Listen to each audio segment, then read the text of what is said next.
नमस्कार साथियों, आपका हमारे चैनल सक्सेसफुल पॉइंट में स्वागत है।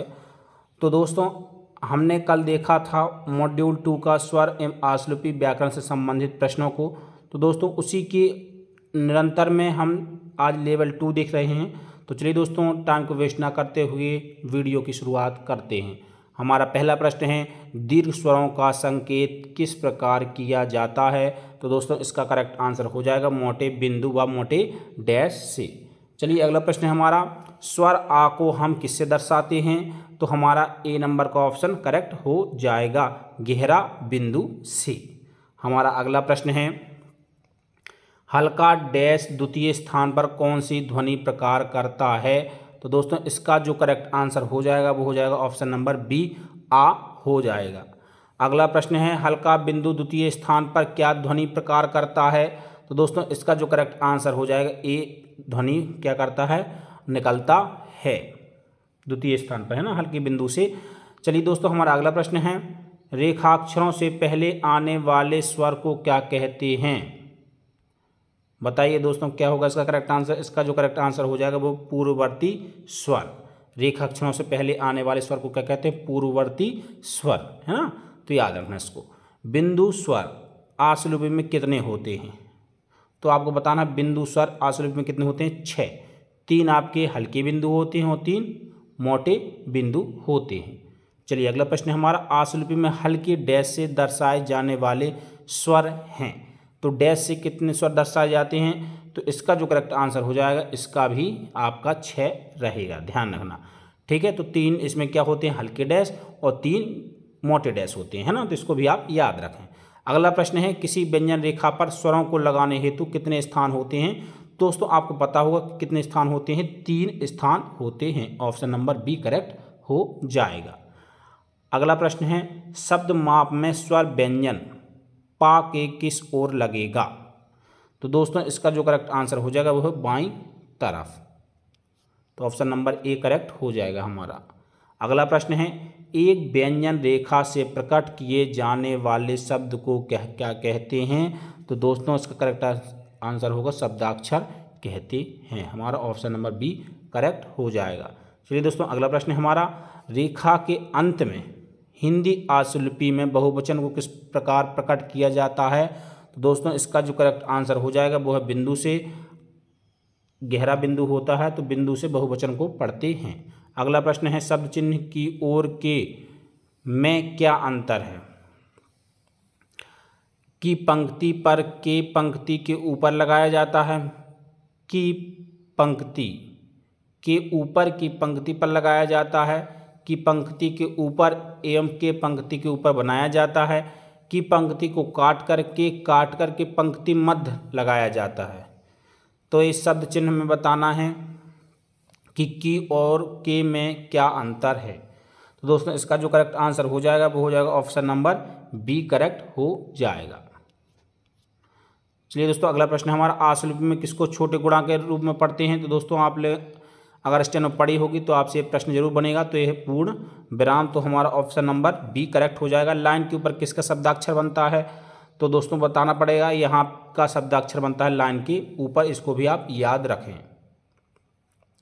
तो ऑप्शन नंबर हमारा हो जाएगा बी करेक्ट।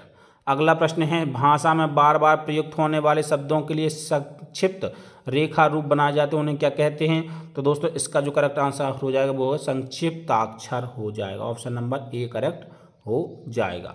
हमारा अगला प्रश्न है, 2 या 2 से अधिक व्यंजन रेखाओं से प्रकार किए जाने वाले शब्द को क्या कहते हैं।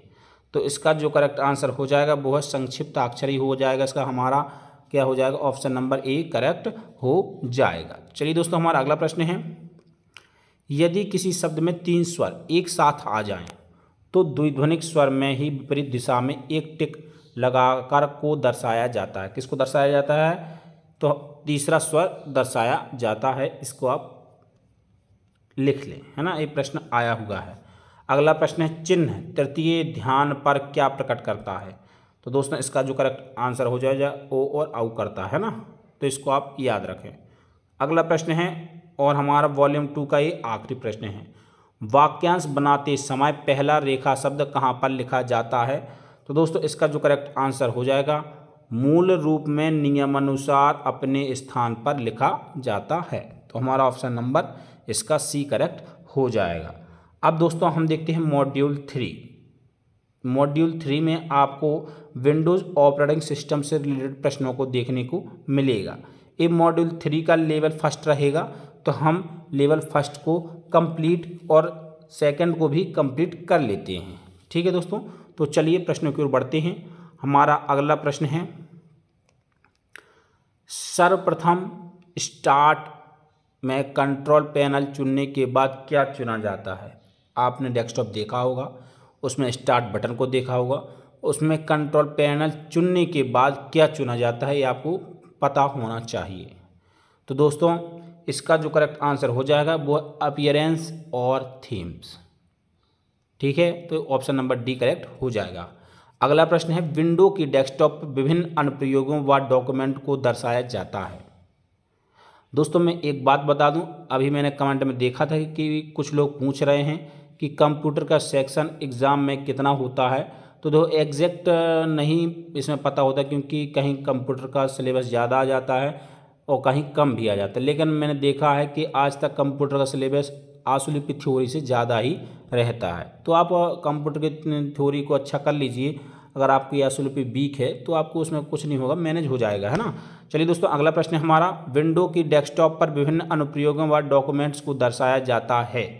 तो दोस्तों इसका जो करेक्ट आंसर हो जाए वो आइकन के द्वारा दर्शाया जाता है। आपने देखा हो डेस्कटॉप पर छोटे छोटे से चिन्ह बन रहते हैं, जैसे MS वर्ड का होगा, रिसाइकिल बिन का होगा, कंप्यूटर का होगा, वो क्या कहलाते हैं, आपके आइकन कहलाते हैं। हमारा अगला प्रश्न है, कंप्यूटर में स्टार्ट बटन कहाँ पर स्थित होता है। तो आपको पता होगा टास्क बार में होता है, कि स्पेस बार में, फोल्डर में, मदरबोर्ड में। तो आपको पता होगा यह ऑप्शन नंबर ए करेक्ट हो जाएगा हमारा। कहाँ पे होता है, टास्क बार में। ऑप्शन नंबर ए करेक्ट रहेगा। अगला प्रश्न, माइक्रोसॉफ्ट विंडो क्या है। तो आप सभी लोगों को पता होगी कि एक ऑपरेटिंग सिस्टम है या ऑपरेशन सिस्टम है। अगला प्रश्न है हमारा, अकाउंट को दिया जाने वाला नाम निम्न में से क्या होता है। तो दोस्तों इसका जो करेक्ट आंसर हो जाएगा वो होता है यूज़र नेम, सभी को पता है। हमारा अगला प्रश्न है, विंडोज़ अकाउंट्स के कितने प्रकार होते हैं। तो दोस्तों इसका जो करेक्ट आंसर हो जाएगा वो 3 प्रकार के होते हैं। तो हमारा ऑप्शन नंबर ए करेक्ट हो जाएगा। अगला प्रश्न है हमारा, कंट्रोल पैनल चुनने के पश्चात कौन सी स्क्रीन प्रदर्शित होती है। तो दोस्तों इसका जो करेक्ट आंसर हो जाएगा, कंट्रोल पैनल स्क्रीन प्रदर्शित होती है। ऑप्शन नंबर बी करेक्ट हो जाएगा। यूज़र अकाउंट बनाने के लिए सर्वप्रथम कहाँ क्लिक करना पड़ता है। तो दोस्तों इसका जो करेक्ट आंसर हो जाएगा, डेस्कटॉप पर स्टार्ट बटन पर क्लिक करते हैं। सबसे पहले क्या है, यूज़र अकाउंट बनाने के लिए। हमारा अगला प्रश्न है और लेवल फर्स्ट का ये आखिरी प्रश्न है, यूज़र अकाउंट को निम्न में से किसके द्वारा मैनेज किया जाता है। तो दोस्तों इसका जो करेक्ट आंसर हो जाएगा, कंट्रोल पैनल के द्वारा। एक बहुत ही इंपॉर्टेंट क्वेश्चन है कंट्रोल पैनल से रिलेटेड, आप इनको नोट डाउन भी कर सकते हैं।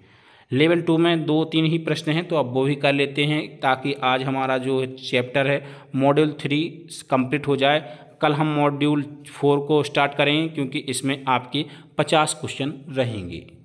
चलिए हम देख लेते हैं अगला प्रश्न हमारा, ऑपरेटिंग सिस्टम कितने प्रकार के होते हैं। तो सभी को पता है कि ऑपरेटिंग सिस्टम 2 प्रकार के होते हैं।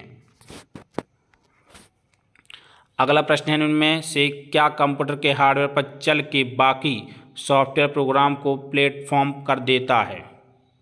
तो इसका जो करेक्ट आंसर हो जाएगा वो क्या है, ऑपरेटिंग सिस्टम हो जाता है, क्योंकि ऑपरेटिंग सिस्टम के बिना आपका सिस्टम चल ही नहीं सकता। तो दोस्तों ये थी आज का हमारा आखिरी प्रश्न।